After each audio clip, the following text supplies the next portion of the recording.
আজ আমি তোমাদের সাথে একটা অন্যরকম খিচুড়ির রেসিপি করে দেখাবো, যেটা খেতে অসাধারণ লাগে। তবে বন্ধুরা, আমি কয়েকদিন আগে তোমাদের সাথে একটা খিচুড়ির রেসিপি যদিও বা দেখিয়েছি, সেটা হলো ওটসের খিচুড়ি। তবে এটাও কিন্তু ওটসের খিচুড়ি হলেও একটু অন্যরকম।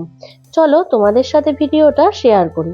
এখানে দেখো, সবজি বলতে গাজর আছে, বিনস আছে, কুমড়ো আর টমেটো, কড়াইশুঁটি। এটা কিন্তু জলের মধ্যে দিয়ে দিয়েছি, কারণ এখানে কিন্তু তেল ছাড়া এই রেসিপিটা করব। আর এটা কোনো ভাজাভাজি সিন নেই। আর এখানে ডাল বলতে আছে মটরের ডাল, আছে ছোলার ডাল, অড়হর ডাল, আর সাথে আছে মুগ ডাল। যত রকম ডাল পেরেছি তত রকম কিন্তু ডাল আমি 1 কাপ নিয়ে নিয়েছি। আর এখানে ওটসটাকে একটু ভেজে নিলাম, কারণ ওটসটা ভেজে নিলে কি হয়, রান্নার সময় একটা ওটসের যে স্মেল থাকে সেই গন্ধটা কিন্তু কেটে যায়। তাই জন্য ওটসও তো ভাজা হয়ে গিয়েছে। আর ওদিকে যে সবজিটা তোমাদেরকে দেখিয়েছিলাম, ওটা কিন্তু এক সাইডে সিদ্ধ করতে বসিয়ে দিয়েছিলাম। এদিকে ওটস ভাজা হয়ে যাওয়ার পর ওটসের উপরে কিন্তু সিদ্ধ করে নেওয়া সবজিগুলো কিন্তু এখানটায় দিয়ে দিলাম। তোমাদেরকে তো সরাসরি দেখালাম, এখানে কিন্তু তেল ছাড়াই রান্নাটা। বিশ্বাস করো, এরকম ভাবেও কিন্তু তোমরা একটা ওটসের খিচুড়ি করে নিতে পারো। তবে ঝালের জন্য আমি এখানটায় 2খানা কাঁচা লঙ্কা দিলাম।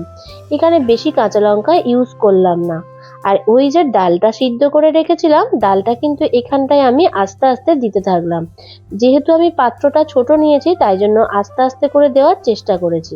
রঙের জন্য হলুদের গুঁড়ো দিলাম, আর স্বাদ অনুযায়ী একটু লবণ দিয়ে দিলাম। দিয়ে বেশ ভালোভাবে এটাকে নাড়াচাড়া করে নিচ্ছি। তবে আমি তোমাদেরকে বলবো, যেহেতু এটা ওটস, বেশিক্ষণ ফোটানোর কোনো প্রয়োজন নেই। অল্প একটু ফুটে গেলে যে তোমরা বুঝতেও পারবে ওটসটা অনেকটা যখন সিদ্ধ হয়ে আসবে, সেই সময় কিন্তু তোমরা নামিয়ে নেবে। আর ওটস যদি বেশি সিদ্ধ করো, তাহলে কিন্তু খাবার স্বাদটা অনেকটাই পাল্টে যাবে। একেবারেই খেতে ভালো লাগবে না। যারা হয়তো সুজি বা সাবু খেতে পছন্দ করে না, ঠিক সেরকমই লাগবে। তখন তো খেতে ভালো লাগবে না। তাই জন্য কিন্তু সামান্য একটু ফোটাবে। আর তোমরা যারা রান্না করো, তারা তো বুঝতেই পারবে যে ওটস সিদ্ধ হয়ে এসেছে। আর যেহেতু এটা তেল ছাড়াই রান্না, একেবারেই তো তেল দেব না, তাই জন্য শেষে যাতে খাবারের স্বাদটা আরেকটু দ্বিগুণ লাগে, তাই জন্য কিন্তু আমি এখানটায় 1 চামচ মতন ঘি ব্যবহার করেছি। আর বাঙালি তো, যতই বলো তেল ছাড়া রান্না, খিচুড়ির সাথে যদি একটু গরম গরম বেগুনি হয়, বা বেগুন ভাজা, ডিমের অমলেট, যাই হয়ে থাকুক না কেন, খেতে কিন্তু অসাধারণ লাগে। তাই আজকের আমি তোমাদের সাথে এখানটায় বেগুন ভাজা দিয়ে ওটসের খিচুড়ি করে দেখালাম। ভিডিওটা কেমন লাগলো অবশ্যই কমেন্ট করে জানিও। নতুন কেউ দেখে থাকলে চ্যানেলটাকে সাবস্ক্রাইব করে পাশে থাকা বেল আইকনটাকে অল করে দিও। টাটা।